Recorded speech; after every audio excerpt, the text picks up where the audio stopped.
For the musher, the most difficult aspect is the lack of sleep.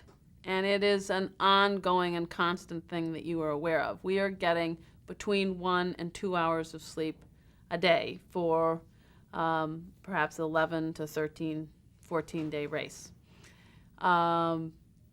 It turns out a little bit more than that. I think in a 12-day race, I'll get about 20 hours of sleep.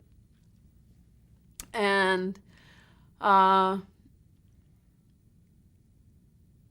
most people think that fact in itself would make this an extremely grueling, totally uncomfortable race. Then you add to it the cold. We are often as cold as 50 below. You have the windstorms, you have the snowstorms. You also might have 40 above zero. You have a lot of elements that are causing what most people view as discomfort. But again, the thing to remember is that we live in that all year round. And although, yes, I am very, very cold at 50 below, and even as good as I have learned to dress in those temperatures, I'm not going to say I'm completely comfortable.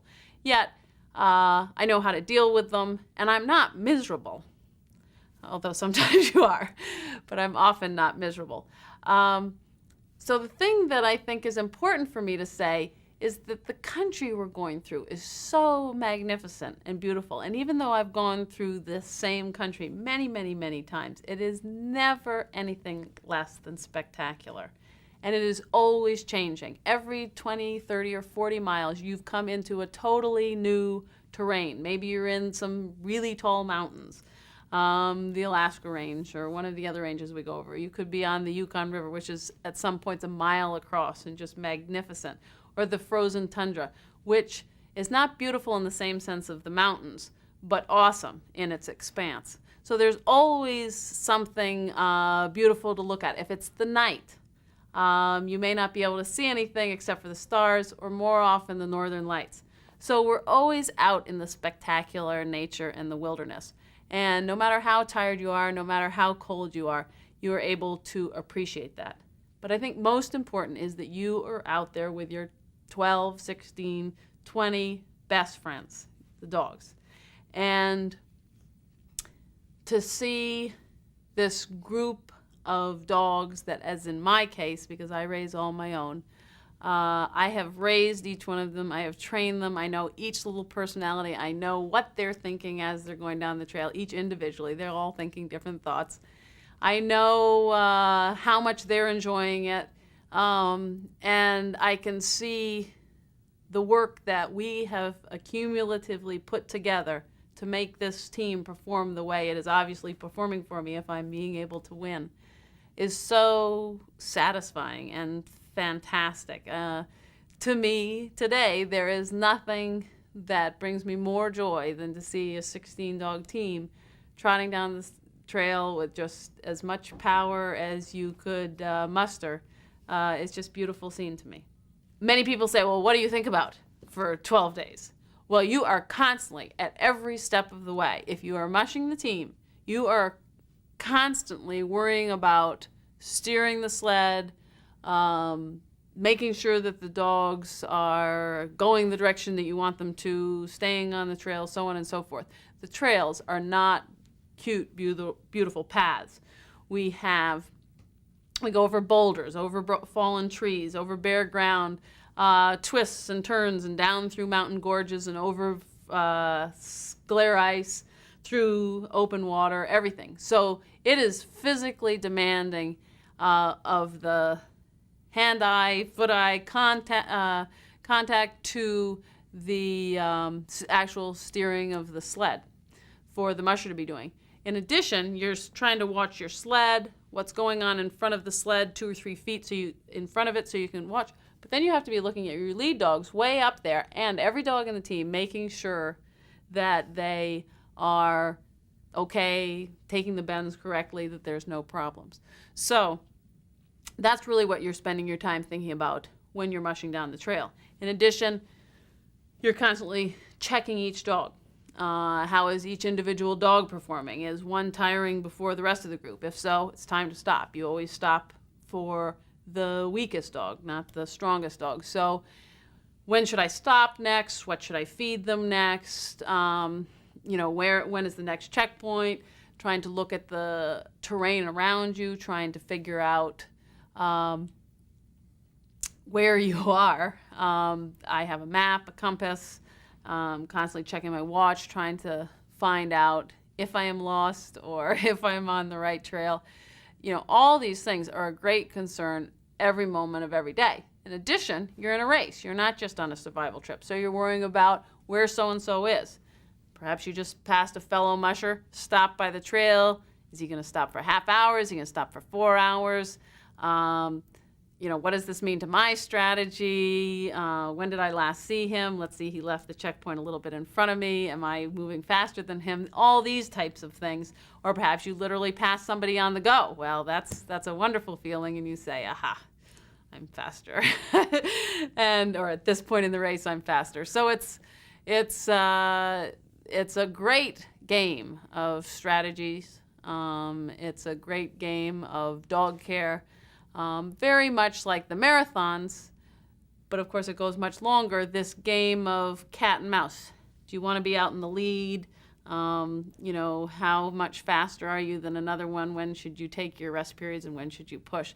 This is great. But then you have the storms and you have everything else that comes in to create havoc with what would be a perfect strategy.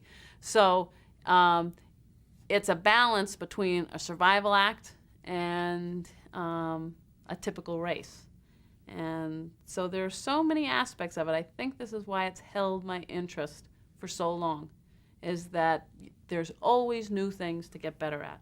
Right now I'm spending a lot of my time working on canine nutrition, on canine sports medicine, on areas of that. I'm actually getting back into the veterinary field because I love it so much, to find out where I can enhance the team.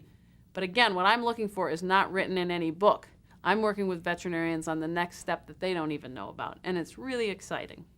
There are a lot of dangers. We have avalanches. We have just the dangers of the Arctic blizzards are in many ways the most fearsome. Many people freeze to death every year who travel in those countries. No one has ever froze to death on the race, but this happens typically with the local people. So we know it's extremely dangerous. The open water is perhaps the thing we fear the most, or the thin ice. In 1984, I can tell a story of being 10 miles away from a checkpoint village, an Eskimo village of Shaktoolik. And I was traveling along at night and traveling on some saltwater ice. And I was quite a ways off land. And all of a sudden I realized that the ice was billowing around me. And so just as I realized how dangerous it was, I gave the dogs the command to turn towards land just as my sled broke through.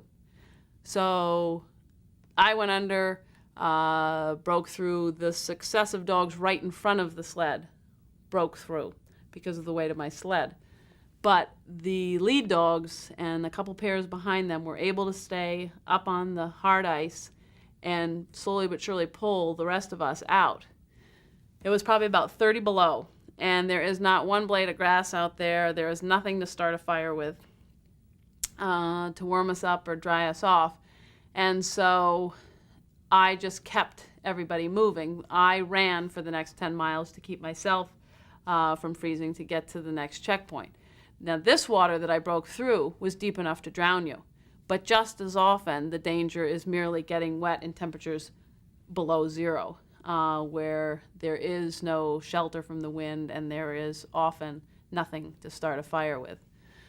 That is a great danger. A less common danger, but nonetheless very serious, is the moose. The wolves are simply curious. They never cause us any problems.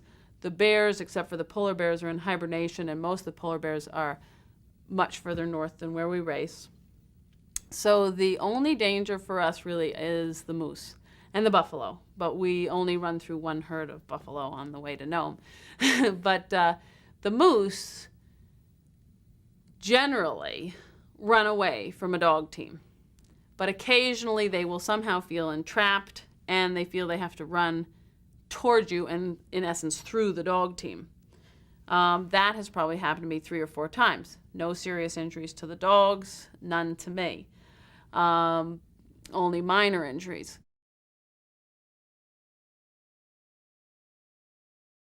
I was traveling alone at night in the lead of the race and ran into what turned out to be an obviously crazed moose.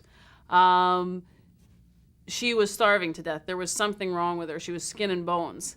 And rather than run away, she turned to charge the team. Again, I thought she would just run through me. I stopped the team, threw the sled over. She had plenty of room to pass us along the trail.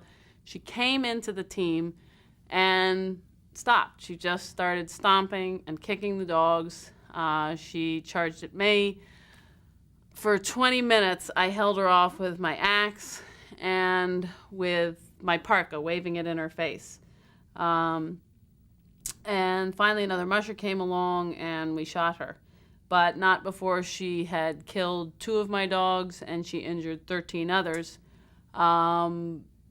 Leaving me to scratch from the race. She bruised my shoulder. We went and spent the next 2 weeks at a veterinary hospital instead, saving the lives of the injured dogs. So these things are possible, but this is very atypical. Mostly the moose will cause little trouble, but these are some of the dangers that we have to be prepared for. That is definitely the worst thing as far as that it ended with tragedy. However, my close calls, my encounters with open water have been much more severe and have been much closer to death for me and or the team than this was, like for the full team. This one ended very tragically, but I gotta say, I'm a lot more scared of open water than I am of moose today. The most important thing that I believe my job is to train my dogs a trust and be trusted relationship. And this starts with working with the puppies to train them to always trust me, that I will never ask them to go any farther or faster than they're capable of, and yet every day, in some way, I will challenge them, perhaps to go a little bit farther than they know they're capable of doing. However, if they show me that they're not, I'm there to comfort them, to praise them, to give them whatever they need. If they do accomplish it, I'm there to praise them. This I do sometimes just with running the puppies loose, sometimes in the dog team. However it's done, that trust is fairly easy to give to them. The other side they have to learn is that I need to trust in them, that they are smarter in the wilderness than I am, and that I will many times have to depend on their lives and my life in their knowledge. And one of the first ways I found this out was after just 2 years of living in Alaska, and I was traveling on a trail I'd been using all winter long, which crossed a frozen river. And my lead dog, Tekla, at the time, took off to the right. I told her to go back onto the trail. She took off to the right again. And this dog had never disobeyed me, and I could not understand why she was trying to do it. So finally, I gave her her head, and she pulled the team off to the side of the trail just as the trail collapsed into the river, and we all would have drowned. So she had a sixth sense that saved our lives.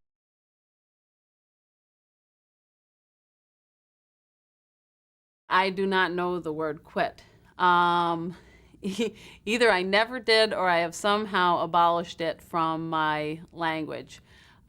If you allowed it to enter your mind, I think during the worst times when you are so exhausted and so cold, and the dogs may be getting tired towards the end of a 4 or 5 hour run, you'd quit. You would. You have to see only that you are going into this specific race, whether it be a 300 or a 500, 1,000 mile race, or an individual training run, you are going to complete this. And then if some force, such as the moose, becomes so great, then it's going to be obvious that you should quit. So you can't think about quit. But I just don't think it even enters my mind. I am always so keyed up for the challenge. And not only in a racing situation where it would be quite obvious, because for the Iditarod, I have trained for let alone many years, an entire year for this race. And just because I got a little cold and tired would be a very stupid reason to give up an entire year's work. But even more so, I think the examples that show my lack of willingness to quit would be certain training runs. Runs where I may be out on a 500-mile trip. There is no reason I have to make it from point A to point B. There is nothing driving me but my own desire to get there. And where I'm getting isn't even an important thing to me. It's somehow just to have that challenge. I have been known to walk in front of my team for 55 miles with snowshoes to lead them through snowstorms in non-racing situations where I could have easily just radioed for a plane to come and get me. Instead, I will take the other way out. And it's certainly given my life incredible fulfillment.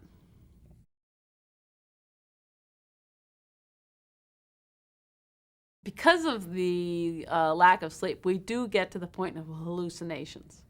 And I have learned now to take little 15-minute cat naps and how to stay mostly in control of these hallucinations. But my first years of racing, I was horrible. And I had no idea how to sleep. I would usually go for 2 or 3 days without one single nap, and then I'd sleep for 5 hours.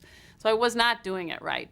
And at one point in the race, I was traveling along, and there was 4 of us on the sled. And we each had a job. My job was to lean to the right if the sled would tip to the left. Another person's was to lean to the left if the sled would tip to the right. One person was supposed to use the brake, and I never did figure out what the 4th person was doing on the sled. But here we were going between Ruby, Slatina Crossing and Ruby, over these huge hills, and I was doing a really good job at my job. And every time the sled would lean to the left, I'd lean to the right. But when it would do the other, they weren't doing a good job at all, and we'd tip over. And I would get my face completely full of snow, and you would think that this would wake me up out of this. I would throw the sled back up and yell at these non-existent people, and off we'd go around. I later found out by looking at my watch that this went on for almost 7 hours.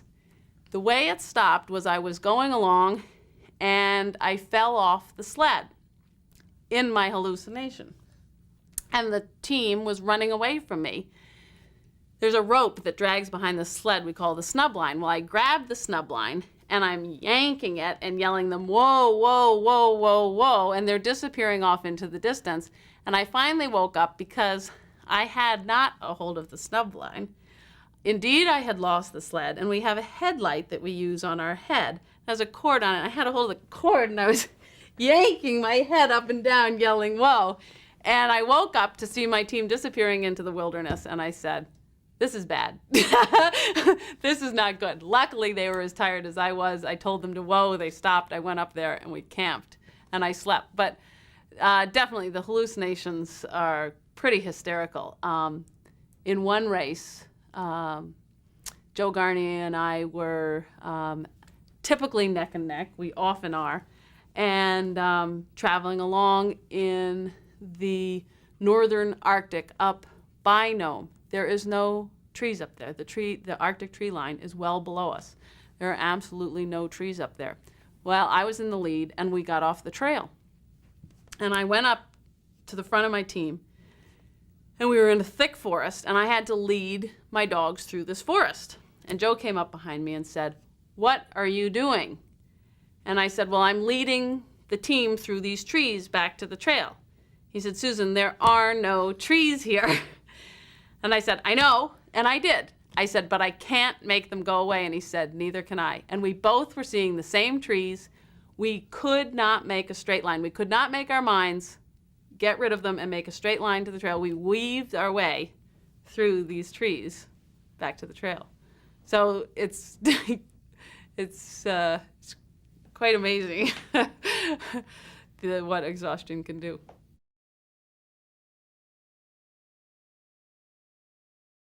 You know, when I first won the race, I think I was almost in shock. I don't think I could enjoy what had happened until almost 24 hours later. It was, I had worked so hard for it, and of course at this point in the race you were also so exhausted that there was certainly just a glow and a contentment in me.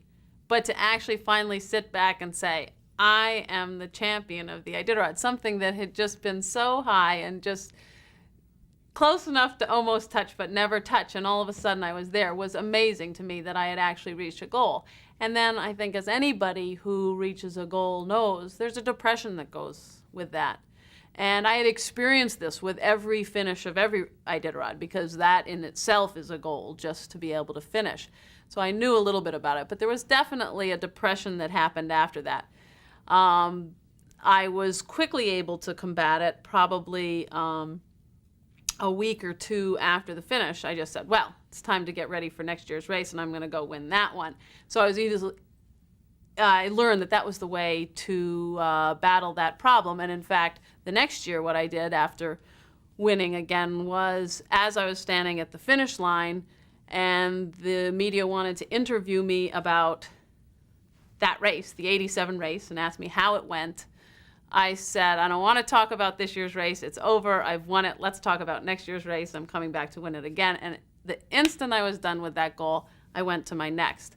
And I never went through the depression.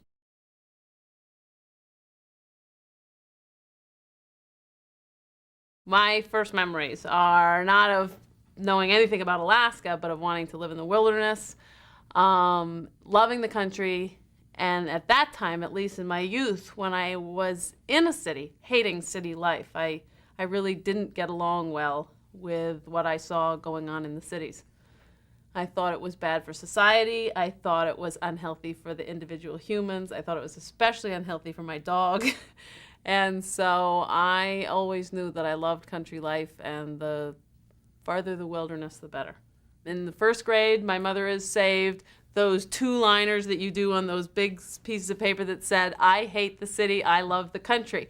As I got a little bit more sophisticated, they became compositions explaining what was negative about society that had created these cities, and what was positive about country life, and how it kept the stress off of people and animals by living in the country. It was really interesting that I would have those thoughts so strongly.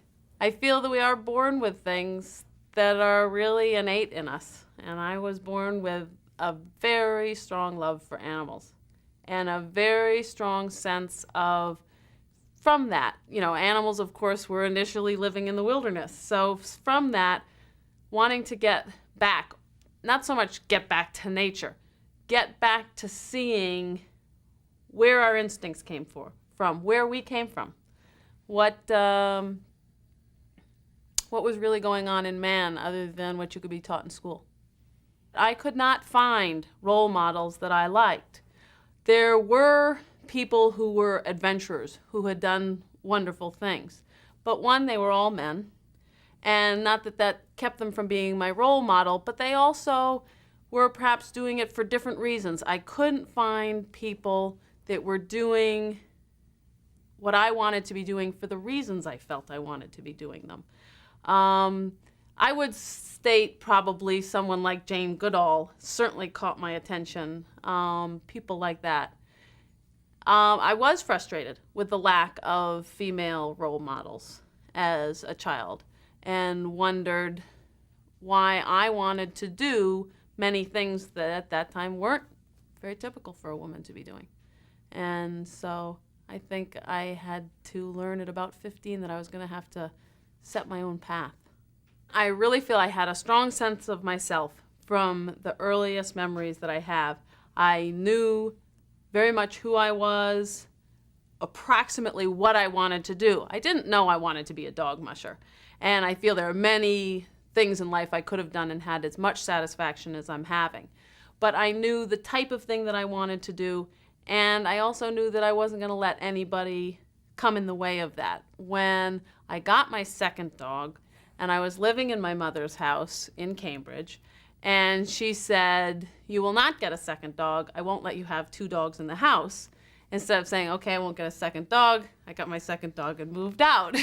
So it was always a matter of, and happily, and with a good relationship with my mother. This was not a negative thing towards my mother. This was not something that she even took as it. I was very lucky to have parents that supported my ability to be responsible. I wasn't into drugs. I wasn't a bad child in those ways. It was obvious that I was a workaholic instead, and someone who wanted to live a fairly clean life and not get into that type of trouble. So they could trust that if I wanted to do something, there's a good reason for it. My parents were not thrilled that I didn't go on to college and that I went up to Alaska to mush dogs. I think that, like many parents, they think this is a stage she's going through, so they weren't unsupportive. This is a neat thing to do, Susan, and when are you coming back? And so finally they saw, though, how happy I was up there, how dedicated I was to what I was doing, and that they probably weren't going to see me back down here living. And they often asked me, how did I think I was going to support myself? Because I was just getting more and more broke. I was just going in the hole. I was having a lot of financial trouble. But I never asked for any help financially, and always managed to squeak by, and finally found a way to make a living, becoming really one of the first professional dog mushers ever. That was not something that was going on at the time that I entered the sport. And so it was a matter of believing in what I did and going for it.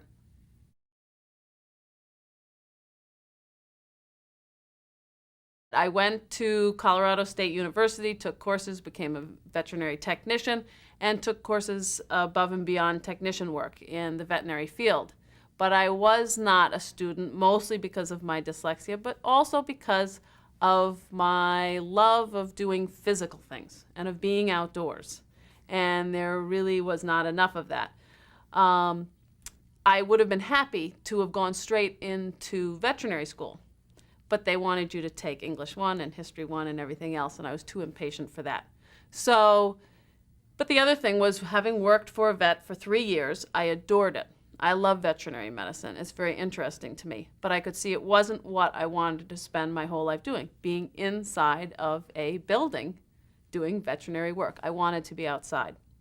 So, yes, I would say there was an overall point in my life that when I moved to Alaska, started dog mushing, I found that it wasn't so much that it brought me such sublime happiness, but total contentment. I was, for the first time in my life, content. And I never missed anything else. I never wished I was doing anything else. There were many unhappy times for me. I lived alone for 9 years. Following my dream, there were some very lonely times. There were some very difficult times. I was often living alone with my closest neighbor 40 miles away. It was tough times for me, but I was never discontented. I was totally content and very, I have to say, happy, despite there may have been some very tough times for me. So there was this point that I remember trying to explain this to my family, which was that I had obviously found something that was right for me. And I can tell you, from the first moment that I landed in the plane in Alaska, I felt at home for the first time in my life. And so there really is something, and I don't want to become mystical about this, but it's something that I don't completely understand, which was really, there was this person born in me that absolutely should have been born in Alaska, or should have been born 50 years before or 100 years before, where I could have been a pioneer. That's all there is to it. I was born with the pioneering spirit.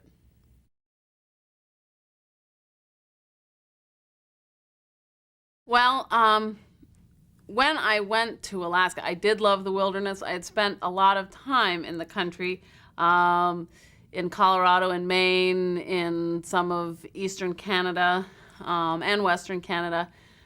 So I thought that I was prepared to go out into bush Alaska with just one other person. I really was not. My survival skills were nowhere what they should have been. However, I learned them the good way. I learned them by trial and error. A friend and myself flew out where the closest town was probably 200 miles away, the closest road 70 miles away, and our closest neighbor 40 miles away. I just took 4 dogs. That's all I could afford to buy. I bought them each for $50 a piece. And some dog food for them, a sack of flour, a slab of bacon, and a jar of peanut butter, and that was it. And this was going to be for 6 months, knowing that this was not enough food, that we were going to have to live off the land. I made a number of ridiculous mistakes. The most typical would be just misjudging the vastness of the Alaskan wilderness and misjudging that there is absolutely no help out there for you if you have any problems. The stupidest was absolutely the day we were flown in the little single-engine plane. The pilot dumped me and the dogs. It was a plane on skis. The lake was frozen. Out on the lake and flew away. And I had only owned the dogs. They were little 4-month-old puppies for about a week. And individually, they were really good at being let loose and coming to me. I was learning to train them, just my necessary obedience commands. So I let all 4 of them loose. I thought this was a great idea. And I started toting the things over to the small log cabin that was going to be our home. And pretty soon I looked up and no dogs around. Well, I was wearing, because I was doing so much work carrying all this stuff over to the 1/4 mile to the cabin, that I was down to a light sweater and a turtleneck, cotton turtleneck underneath. I suspect I had long underwear on, no hat, no mittens. And this was late November. In Alaska, you can get 50 and 60 below at that time of year. We were probably at about 0 or 10 below during the day. So I decided I'm going to take off. I didn't even tell my friend where I was going to. I mean, I thought I was going to go around the bend and find the dogs, and I went off calling their names and whistling and everything else, following their footprints. Well, around dusk, I had not found them. I was 2 mountain valleys over from where I was. I was starting to get really cold. The temperature was dropping phenomenally. It was probably at least 30 below. And I was getting seriously cold and really worried about the dogs, and was kind of coming to the point of, do I follow, continue and find them, or do I go back, but it's really dark, and can I even find my way back? And realizing I have made a really serious judgment call. So what I did was I brought the sweater up around my head and over my arms. Luckily it was a large sweater, and kind of got into that and just said, I think perhaps as long as I can find the dogs in a reasonable time, that is my only out, because they can find our way back to the lake. And luckily I only went about another half hour in, by that time, what was really getting to be dark, before the first one came to me and shortly after the others. They had stayed in a pack. I could tell they were chasing moose tracks. And that was my worry, as I was having trouble telling the difference between animal tracks at this point in the dusk and dogs' tracks. Well, I found the dogs, and being terrified of them running off again, I took off my turtleneck and left just my sweater on and used the turtleneck as a leash for 2. Now, I was mistaken in that, because they were as excited to see me as I was them. They were 4-month-old puppies, and they said, where have you been? So we were all happy to be reunited. And luckily, though, the extra physical effort that I had to do to hold 2 dogs on a leash and to quickly follow them at a dog's pace back to the lake kept me very heated, and I made it back. But this was a stupid error, and could have turned out as badly as I have seen many Chichacos go. Many people who first come to the state have froze to death 100 yards from a cabin, making very stupid decisions and basically thinking that they're tougher than they are. And so these were the type of challenges that I had, learning the Eskimo and Indian cultures. It was a very new culture, but this was the first time I felt at home. I felt at home with the people, I felt at home with the country, and so none of this was really fearful to me. I learned these lessons. I learned to have a very educated respect for nature and a certain type of a fear, but not, I was never scared of what I was going forward into. And I became a little bit more and more cautious as the time went on. I'm still not cautious enough. I am definitely one of those people who is a risk taker, and it seems to be just part of my life. There were also, when I moved to Alaska, having grown up in the city and having disliked the city and therefore disliked mass amounts of people, not individual people, but large groups of people, I felt that I could do without people, because this would be the other extreme. And after living at one point for 4 months alone at this cabin in the wilderness without my friend, I realized that no, I did indeed need people. So this was a new revelation for me. But yet I continued to live alone, often with closer neighbors than that. But there were definitely some lonely years. The economic problem was amazing. I was 20 years old when I went up there. My first job, I would get a summer job and make between $600 and $1,000 during the summer, and that had to support me and my dogs for the winter. Well, luckily in the beginning I only had 4.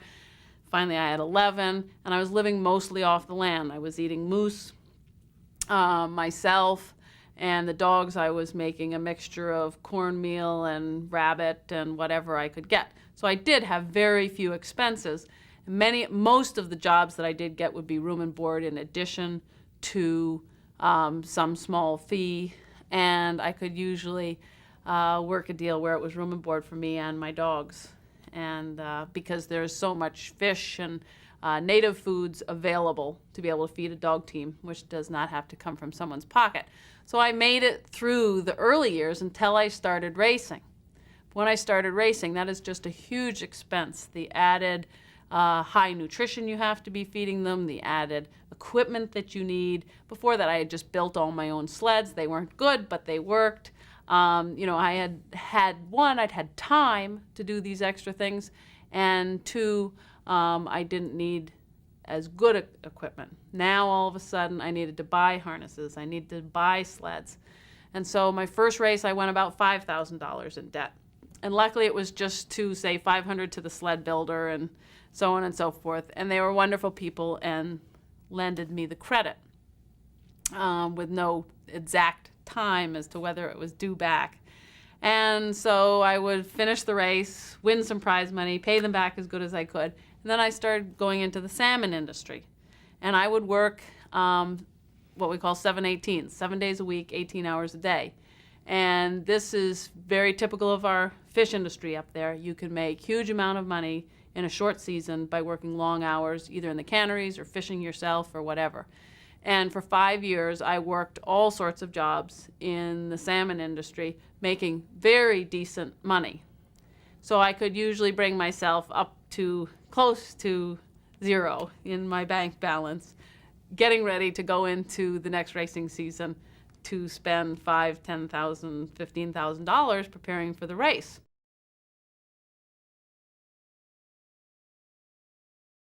There was not one single moment that told me I wanted to become a professional dog musher.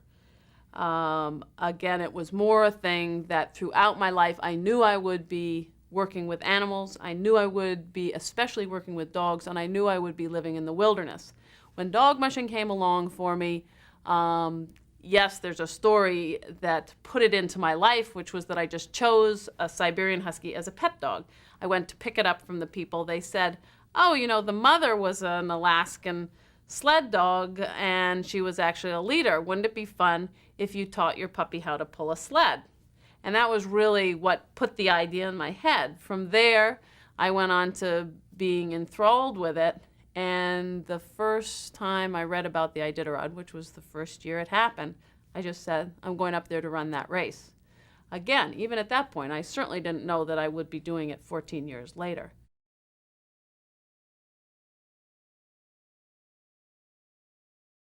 Had the Iditarod not been happening, I would have just been dog mushing throughout Alaska and doing adventures using the dogs. because the Iditarod race was started by a man named Joe Reddington Sr., and it was his idea, this gave me a great vehicle to jump into to be able to make a livelihood through the prize money, through the sponsorships, through the dog sales, that I wouldn't have had a race like the Iditarod not been available to me.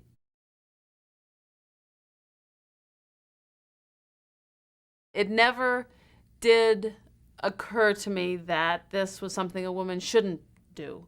There were no competitive women racing at that time in long-distance racing. There were 3 women who had completed the Iditarod. We have 60 to 70 mushers every year, and more than half of them go on a camping trip to complete the course. And there were 3 women who had completed it by the time I started. And I had a very different idea and wanted to go in there competitively because I have a very strong competitive nature.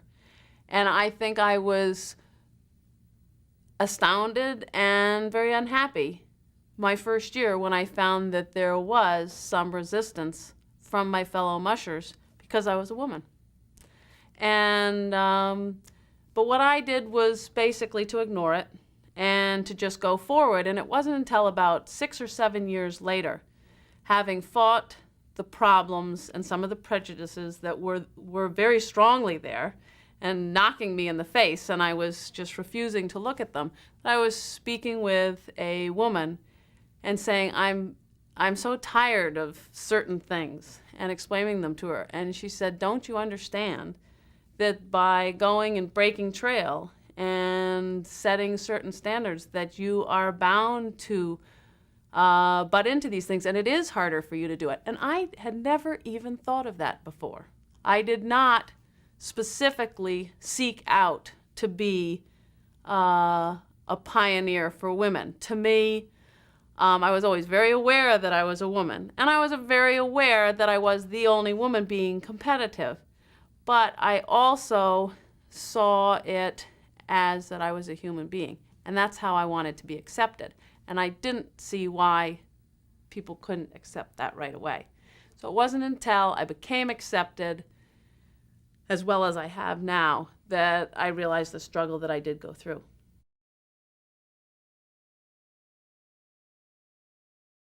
To be a dog musher, what we call recreational mushers, it's not a big deal. There's thousands of them all over the world, but just tens of thousands in Alaska that have a few dogs. That could be anything from 3 to 12 to 20 dogs in essence in your backyard that are fed food as good or better, but not an expensive feed as somebody's pet dog, so it's not a huge expense. They're often fed fish that people can get right out of the streams in Alaska, so it can be to no expense.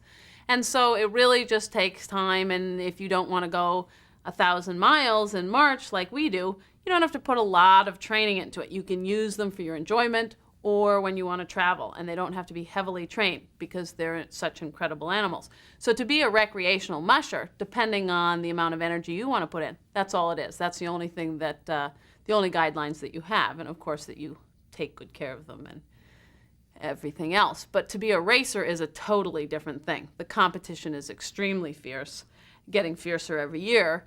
And so you have to, well, one, you have to have more dogs. You have to have, in essence, a bench. So if you're going to need 20 dogs for the team, you have to have, say, at least 30 because you have to have some reserves. If you're going to buy them all, you only have to own perhaps 30. If you're going to raise them all like I do, you have to own somewhere around 100. So then you just are quadrupling the formula.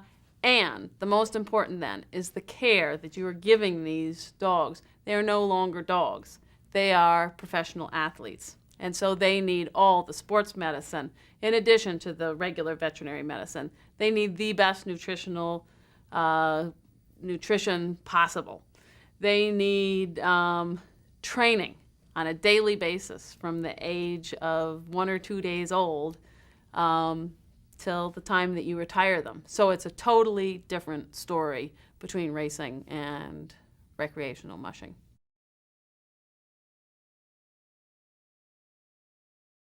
Well, my relationship is extremely close. I have often described it as that they are my friends, my family, and my workmates.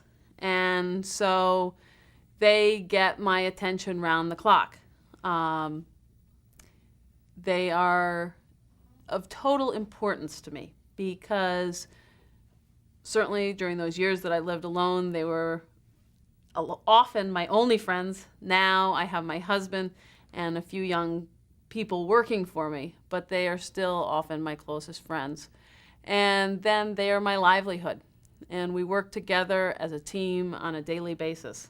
And I train 12 to 16 hours a day, usually 7 days a week. And only when I'm away, perhaps 30 days a year, am I ever off of that schedule. So I'm really spending all of my time with these dogs. And I raise them all from puppies. So they are my family. They are very much like children.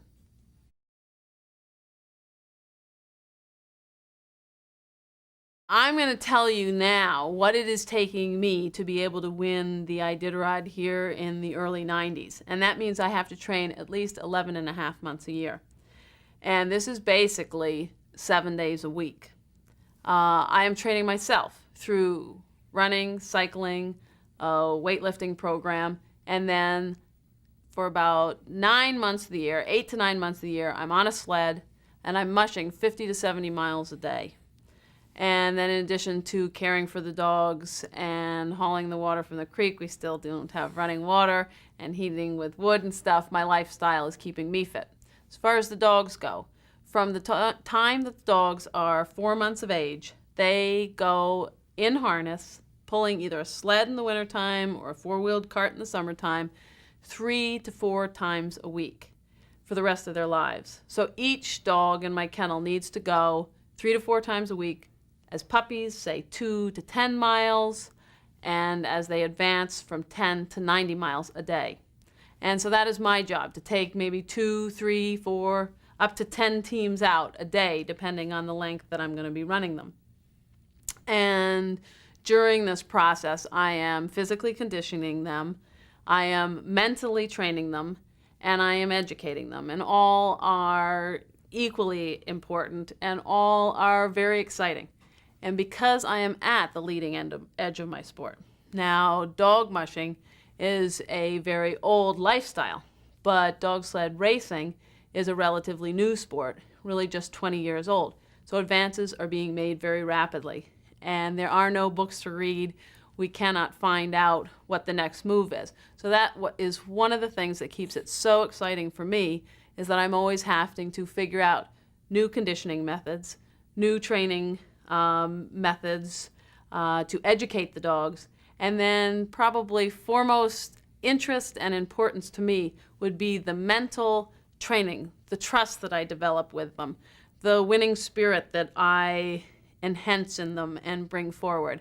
And so I am really looking for the mental athlete when I pick my pups. I do not always pick the best physical specimen if it doesn't have that extra athletic heart.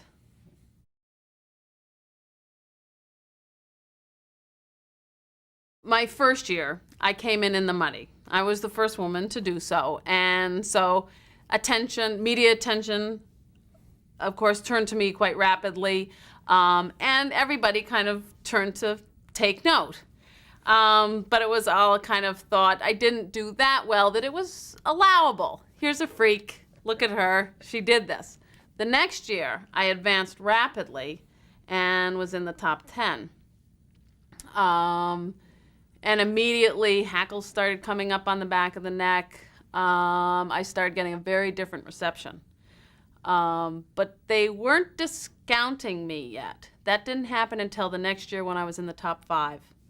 And then immediately, many of my fellow mushers were saying she was lucky, it was an easy year. There was always some sort of excuse for the reason that I was doing well. In addition, I ran into all sorts of really harsh criticism verbally to my face, sometimes even physical acts that made it twice as difficult for me to continue down the trail. in the manner that I should be able to, compared to what they would do with a fellow musher.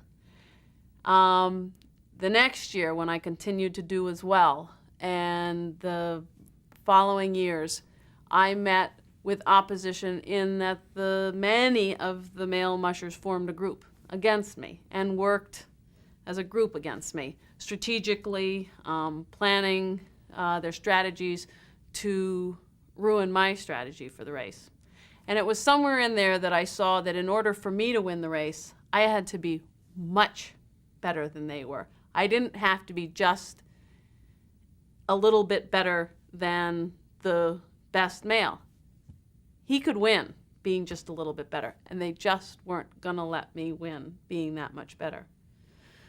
So it was then that I said, well, then I take that challenge and I will become that much better, and I can become that much better, and I think I know how. And I started working on it, and it did come true because I had to do that, and I had to work so hard on it.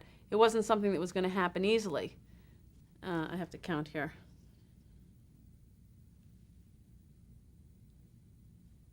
Okay, so it wasn't until my 8th race that I won.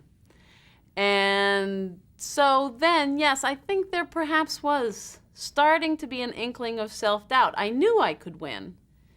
And I had great faith, or of course I never could have finally pulled it all together. But when the papers would say, and my fellow mushers would say, she'll never be able to win because of such and such, this does work on you mentally. And you combat it and you say it's not true, but to constantly hear it, it's very difficult. And then the other thing is individually, all these men that I speak of that jointly would often be against me were individually my good friends. And so that was very painful, to have good friends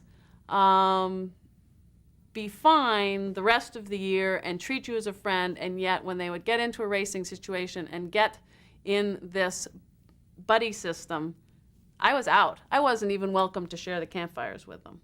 So it was tough. There was a real loneliness in it for me. I think by the time I had won my first race, there was no doubt in anybody's mind my ability or my dog's ability. And I think I do have the respect. I, in some ways, I really don't blame anybody for the problems. We all have to grow. And as I had to make the move into becoming a woman very dominant in the sport, it was a long growing process for me. It was also a growing process that all the men had to go through too. So I have never found fault with any individual for the problems that they had dealing with me entering the sport. The respect came, and they really do have great respect for my ability. What I also don't blame them for is, of course, the media has made a big thing of it. And that is difficult for them, it's difficult for me. But I feel very sorry for some of my fellow mushers, how that has been handled in the media. And so that is the only ongoing conflict at this point.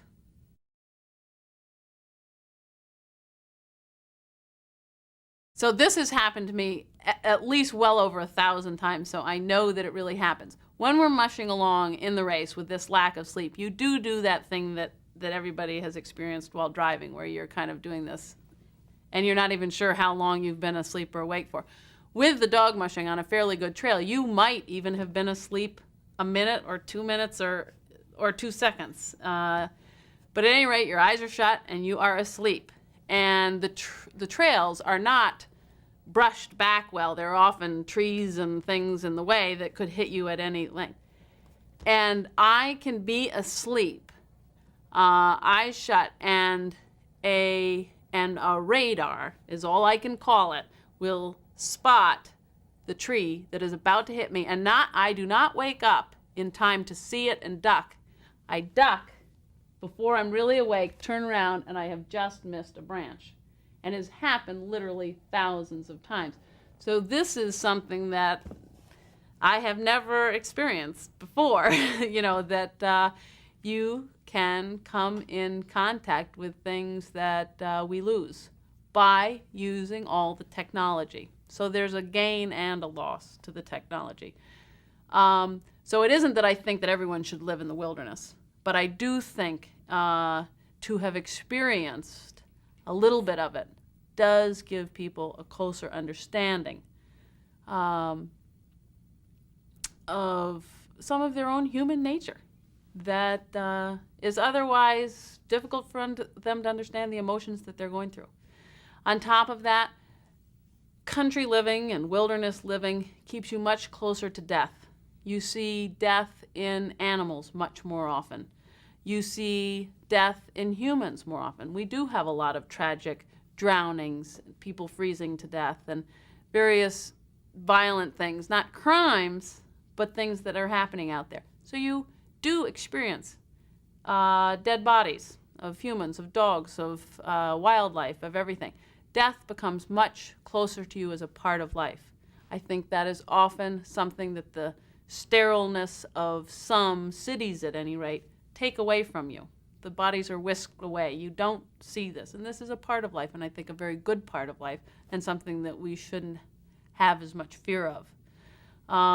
And the other aspect comes to the environment, which is to see the gross and obvious mismanagement that everybody knows that man is doing, but to not experience it on a daily basis, it is often misunderstood where this mismanagement is happening. And we tend to be extremists. We fish heavily in one area and then say, oh my God, the fish are all leaving this area. We should never fish it again. Both of these were massive mismanagement. A compromise is usually the better management. The same with any man has come on this earth. And we do hunt animals. We do fish the fish out of the ocean. And we have disturbed nature in every far distant point of this land, whether man has ever walked on it or not. Therefore, to have one time gone in and shot a bunch of wolves and now say never shoot a wolf again, we are not managing nature correctly, because if the wolves get too plentiful, they kill off all the moose, or they all die of starvation, and it is still man's fault. So we have to manage, and it's a compromise. And I think, again, being in nature gives you much closer knowledge of, perhaps you don't have all the right answers, because this takes a lot of study, but you can see that a balance is what is necessary. That is what Mother Nature put on Earth, which was an incredibly beautiful balance. We have imbalanced it. We have to rebalance it. We have a huge responsibility, absolutely. And to just, and you know, many people are appalled or fearful of the aggressive response, which is to perhaps have to hunt or kill some moose in some areas, or some wolves, or some rats, or some anything that has overgrown. People have said no to all death, no to all destruction. And this is what I say about death. The lion eats the antelope. The seal eats the fish. This is the food chain. This is natural. This is okay. Death is okay. Killing is okay if it is done for the correct purposes. Killing for trophy hunting is not, in my mind, okay. But for management of nature, this is something that we do have a responsibility for. And to just say, no, let's leave it back in the hands of Mother Nature, let's throw all her animals back to her, never kill another animal, we are doing a disservice to all of them. Do we want certain ones to die off, some to die of disease or famine, because we have already gone in and ruined their habitat? This is unfair in my mind. So I would rather see the short-term suffering than the long-term suffering.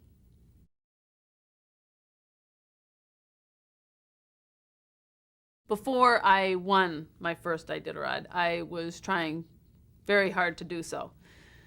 And I had a very fast team, well-conditioned and well-trained. but I kept coming in second in more races than I care to remember. And clearly some essential element was missing. I feel it was the winning spirit and vision. And I would often finish in a race an hour or a minute or a split second behind someone else, but I'd have had the strongest and fastest team. So in 1986, I learned how to pull it all together. I told myself that not only could I win, but that I deserved to win, and that I could win today. I knew before that I someday would win the Iditarod, but I didn't see myself as a winner today, so I often kept failing.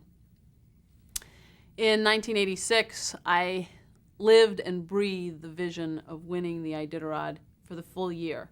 And I held it 11 days into the Iditarod, where I was neck and neck with Joe Garney, 44 miles from the finish line. I had had less than 20 hours of sleep in 11 days. I had run up every hill between Anchorage and Nome. But Joe made a final push and passed me, gaining a 2-minute lead. And I was exhausted and demoralized and said to myself, well, I guess second place isn't too bad. But then through the blur of fatigue, I again remembered the vision of myself winning the 1986 Iditarod, and I knew this race could be mine alone. And so for the next 44 miles, I ran, pumped with one leg, or pushed until I passed Joe and won my first Iditarod. And I feel this same vision has seen me through many races, but clearly not all of them. It takes a lot more than vision. In this most recent race in 1991, I finished the worst I have done since 1983 in any race of any distance. I finished third, despite the fact that I trained myself and my team better than I have ever done before, despite turning over every leaf in my preparations. I lost. I was said to have the best team in the history of the Iditarod. And because of this, I ran a very aggressive race. But Mother Nature threw every curve at me and my team that she could. I ended up breaking trail for almost 500 miles through windstorms, through new snow on the trail, and not physically exhausting my dogs, but mentally exhausting my dogs. We were constantly searching for the trail, giving them the commands for right and left. It's a tough job to break trail for the rest of the teams. So I still reached the village of White Mountain over 1 hour in front of my closest competitor, and this is 77 miles from Nome. From there, I went first into the eye of an Arctic blizzard, and I struggled for 6 hours, losing and regaining the trail, until finally, because of the trust I have developed in my dogs, I knew that I could not ask them for any more. So I lost. I feel that because I challenge myself so often, sometimes I will fail. This is, to me, the essence of competition, that there will be both winners and losers. But I have great faith in myself that I will turn this loss into something positive. First, there are many lessons to be learned, and I think one of my favorite lessons is best summed up in the words of an old Athabaskan Indian who told me, there are many hard things in life, but there is only one sad thing, and that is giving up. In addition, I feel that in failure,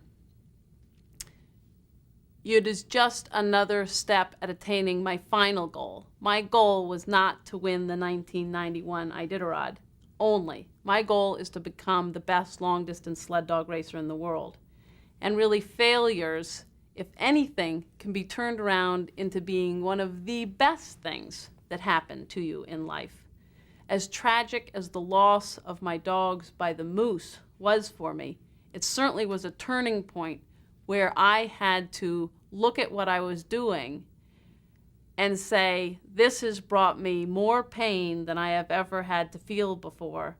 Having put my beloved dogs in a situation where 2 of them were killed, mourning the loss of them. Did I really want to run the Iditarod again?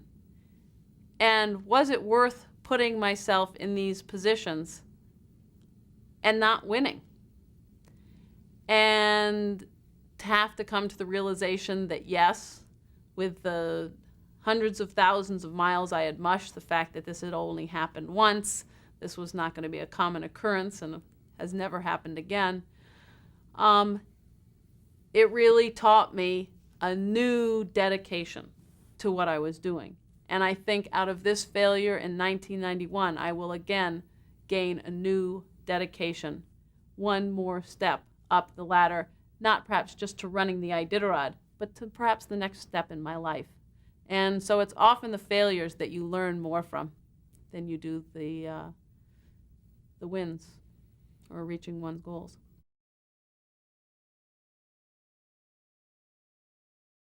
I have many years of racing left in me, but I also want to raise a family. And I'm 36 years old at this time, so it's important that soon I start my family.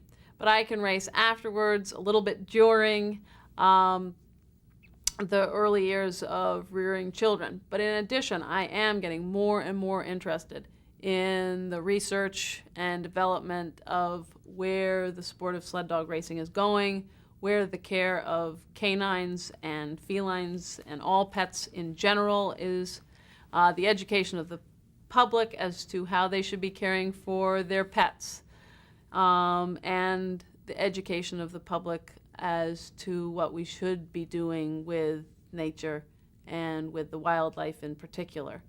So these are areas that I'm very interested in. However, I will never leave my lifestyle of dog mushing. That is inherent to me now, and that will always be the main basis of what makes up my daily satisfaction, my daily contentment with life.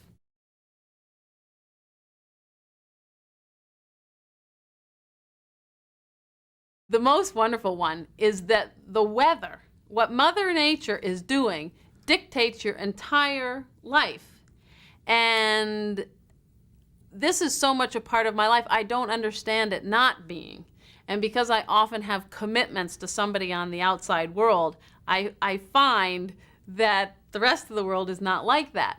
And when they ask me to come and do a speaking engagement on March the 30th at 3 o'clock, they rarely understand when I say I'll be there weather permitting. And I really am not saying that I won't give it my absolute all to get there, but sometimes you merely cannot get out of there. You can't get a helicopter, you can't get a plane. No amount of money can move me from the spot that I may be in. And in fact, the best method out of there is dog team. But that's going to be slow and sure. And if I've got 180 miles to go, I'm not going to be able to do it in the hour that they need me to rush off and get down to California or something. So that, I think, is great. Your life, your daily life is dictated by what the weather is doing. Your sense that you have to rely completely on yourself, that there are no people to turn to, is an incredibly satisfying feeling. And once you become content with it, I think that people would find that they have a whole lot more self-esteem and self-confidence that is built by knowing that you can depend on yourself and not on somebody else. And then perhaps as you learn to depend on people for certain things, as I am depending on more and more people, my husband and many other people in my life now, more than I used to, I still have all that initial self-confidence, which is that they could disappear and I'm still fine. And as much as I wouldn't like it, I'm still fine. And that sense is really a wonderful sense. And so I think that's a lot of what Eureka brings to me. The lack of television, the lack of outside stimulus is really the main thing that people should experience sometime in their lives. Because I often find I have such a sense of well-being and understanding of what is going on in my life. And if there's something tragic going on, I will be very depressed, very unhappy. But there is the cause. There's cause and effect out there. Whereas I've often gone into Anchorage and had lunch with a friend of mine who is just feeling dragged down, doesn't really know why. And yet, during the lunch, she has told me about a motorcyclist who came by in the morning when she was driving to work and gave her the finger. The bus driver who wouldn't give her the correct change and all this stuff. Well, this is depressing. But yet, people tend to think this is just part of life. I'm supposed to take it. I'm a career woman. I'm going off to work. And, my husband and I are getting along and my career's moving along. So why am I depressed? These things are depressing. Or they watched the news. Or they watched some horrible horror movie at night. These things affect us greatly, and people don't give them credit. And if they could get away from them for a while, I'm not saying that they should be negated from people's lives, but they could learn how much effect these have on their daily life. And I enjoy the lack of that type of effect. I feel very fortunate that from a very early age, I knew what I wanted to do. And I know that many people of 18, 24, 30 years old still have not really reached a passion the way I had a passion at a very young age. But whenever you do find something, maybe it's not as passionate for you as dog mushing has been for me, but the fact that you have any interest, that is what you should go with. And particularly if you have a passion, no matter how many people criticize that passion, no matter if you cannot see the link between how what you're going to do is going to benefit others, I can promise you if you do anything well, it will benefit others. So you have to go with your dream, which is certainly what I have done, which has brought my life great fulfillment. I have ended up being able to be a role model for other people and to be very helpful for a lot of people. Something that when I initially saw dog mushing, I did not see how it could benefit other people. But in the end, I will work it so it can give as much benefit to my career, my life, to as many other people as I can affect. So I think I do believe in luck. A lot has been said that there's luck here and there, but I believe that you make your own luck. Those that are best prepared have the best luck. And it's just merely to educate yourself well, just keep your eyes open. It isn't maybe that you need a PhD. I did not end up going and finishing college. I took a lot of courses. I am learning as much today as I learned when I left high school. I have my eyes open constantly. I take courses, I read books. So I'm always there so that if something happens, my mind's ready to absorb it, take advantage of it, make my own luck. So everybody makes their own luck. There is bad luck, there is good luck. But mostly to just be prepared and keep your mind open. You'll be ready for anything that comes along. It does take hard work and dedication to reach anything.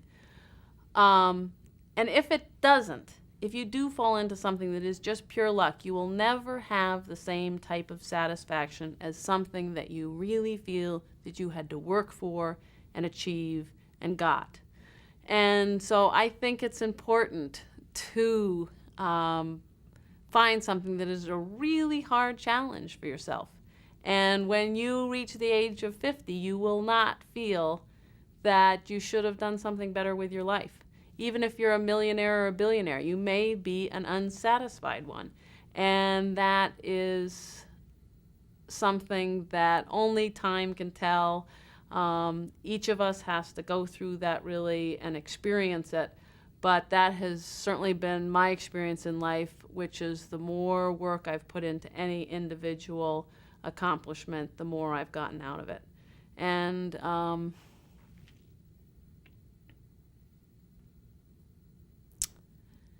then I mentioned this morning too. Because some young people don't have as strong a passions as I did, and because even with the strong passions that I had, I did not know whether I was going to be a solo around-the-world sailor. I did not know if I was going to be a dog musher or a farmer with a bunch of cows. I didn't know exactly where my passion was going to lead me. Open yourself for all of the challenges. that come along, and don't worry too much about each decision that comes along in your life. You don't have to make the perfect decision. I do not feel that dog mushing was the only thing that could have brought me as much joy as I get now. I feel that I could have gone into many different fields and been just as happy as I am now. I never belabored, belabored, is that it? I never belabored any one decision too much, because if you do, you often miss the opportunity. So if opportunity rings, if it sounds interesting, whether it's to go to a special school or to go on some adventure, just do it. If it sounds good, just do it, especially when you're young. That's the time to do it. Get out there, experience as many different things as you can. And I really believe that a lot of them should be outside of the formal education field. I feel that there's a lot that college can teach you, but I think that there's a lot to be learned in the real world. And better to learn it early than to wait till you're 24 and all of a sudden step out into the real world and say, now what? A year off of college, somewhere in between, won't hurt at all.